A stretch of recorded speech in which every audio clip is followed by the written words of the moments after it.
ছিলাম আমি আমাদের উপপুলিশ কমিশনকে নির্দেশনা দিয়েছি যে সে যেন ওদেরকে আইনের আওতায় আনে এবং জনগণের অভিযোগ খতিয়ে দেখে। তো আমি আপনাদের একজন সাংবাদিকের কাছ থেকে ইতিমধ্যে ভিডিও পেয়েছি, তার শরীরে সুস্পষ্ট আঘাতের চিহ্ন লক্ষ্য করা গেছে এবং একটি ভিডিওতে লক্ষ্য করেছি তাকে পাতিল দিয়ে আঘাত করা হচ্ছে। এটা অবশ্যই দণ্ডনীয় অপরাধ। আপনাদের কাছ থেকে সংবাদ পেয়ে ইতিমধ্যে আমরা দুজন সেই পুলিশ দম্পতিকে কাস্টডিতে নিয়েছি। তাদের বিরুদ্ধে অভিযোগ সাপেক্ষে নিয়মিত যদি কেউ মামলা রুজু করে মামলা হবে। এই দেশে কেউই আইনের ঊর্ধ্বে নয়, সে আমার বাহিনীর সদস্য হোক আর যেখানকার সদস্য হোক। এবং এই ব্যাপারে শৈথিল্য প্রদর্শন করার জন্য ইতিমধ্যে ওসি সোনাডাঙ্গা এবং এসি সোনাডাঙ্গাকে কৈফিয়ত তলব করা হয়েছে। তারা কেন প্রাথমিকভাবে গিয়ে তাদেরকে আইনের আওতায় আনে?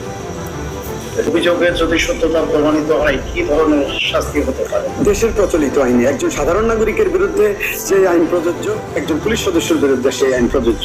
আমার পরিবারের আত্মীয় স্বজনও যদি কোনো অন্যায় করে থাকে অবশ্যই সে দেশের প্রচলিত আইনে শাস্তির আওতায় আসবে। এখন এই গৃহ পরিচারিকার পক্ষ থেকে কেউ একজন যদি মামলা করে আমরা অবশ্যই তাদেরকে একদম রেগুলার মামলায় তাদেরকে ফরওয়ার্ডিং দিয়ে করতে পারি।